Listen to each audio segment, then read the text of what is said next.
We're in a greenhouse that's full of, it looks like grass to me, but you said that it's millet.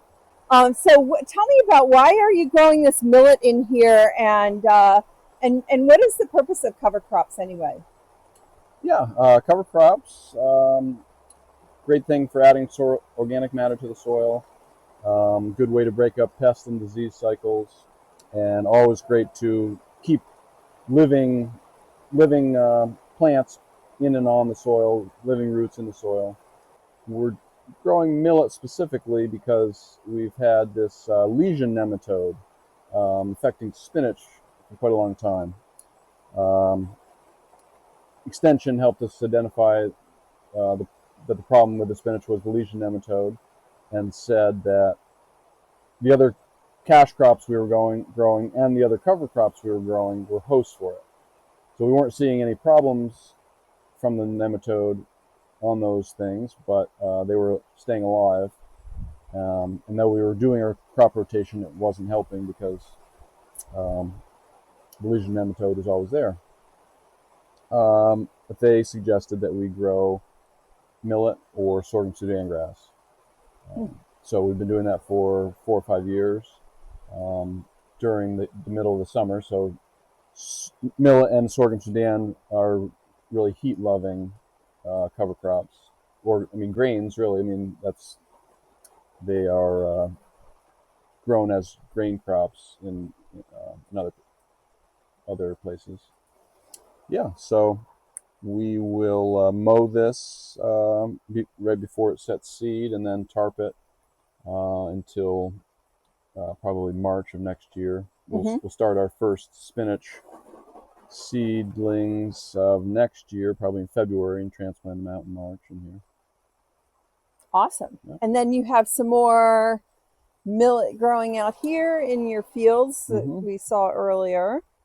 And this is some of that salad nova. Is that what it is? Yep. So this close to us was transplanted last week, and then a little bit further down the block of beds was transplanted yesterday. And you can see the lines of the paper. They were transplanted using the paper pot transplanter. And so you use that for planting?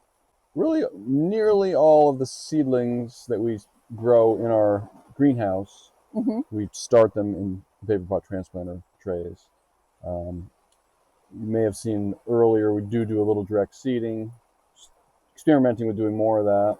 We have some chicories, so some radicchio, escarole, and then we saw the salad where we harvested the salad mix for today's share and next week's share, and then this is will be the week after.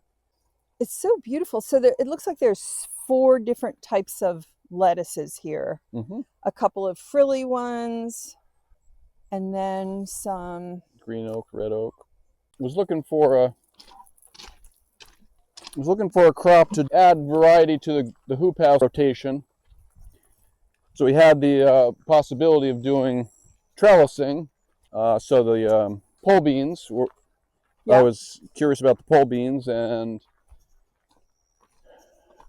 also really despised being bent over picking beans. Tried several varieties of pole beans, and these were the best tasting, easiest to find. Like, there's different shapes, so those are just so beautiful. And they're basically like green beans, right? Taste-wise, yeah. Not better. My 2 brothers and 3 cousins and I, as of a couple years ago, are now responsible for the family sugaring tradition. And you're part of that as well. Yep. So just when you think it's safe to like put your feet up and relax a little bit. Yeah, somebody will send me a message saying, okay, it's time to cut firewood, or we got to tap the maple trees. Oh my goodness. Wow. So we've been tapping about 1,100 or so. We could do more. We do it in the traditional way. We do buckets, gather with horses, burn with wood. We have no no RO, no electricity. So it's a hard way to do it. But it's like the real purpose is keeping the family tradition going, with the side goal of paying the taxes. So that's there's six of us, and then there's the older generation. So my mother and uncles are still very much involved. Our children are involved, and then friends and neighbors, other more distant family members. Very much a community kind of celebration. There's quite a few of us to spread the work around. So, a lot of people don't understand land conservation. And you said this was through the Vermont Land Trust.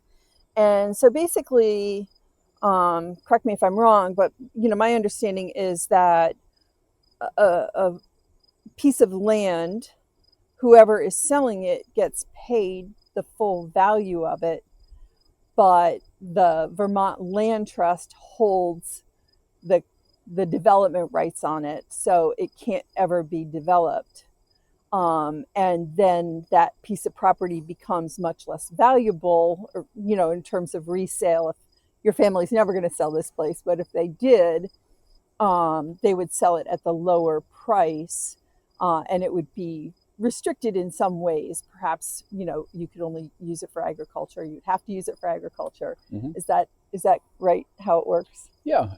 So when my family conserved the 65 acres of the farm, it wasn't transferring ownership. They were retaining ownership, but mm-hmm. Yes, essentially the Vermont Land Trust, paid the family a chunk of money to sign over the development rights to the Vermont Land Trust. Yeah. And my family used that money to buy the adjoining land that the upper garden is on. Yeah. Well, it's, and the Vermont Land Trust is able to do that through obviously grants and things like that, but also donations from people, mm-hmm.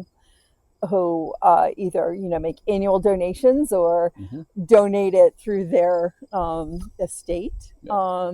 And it just, I read a really interesting statistic the other day that Vermont has a goal by 2030 to conserve 30% of its land. Does that right? Sound familiar? Which is amazing. Mm-hmm. That's what keeps Vermont beautiful for all of us. Mm-hmm. So thank you for conserving your land. Not that I think your family would have built a, city on it, but it also helps helps the family, get some value out of the land. And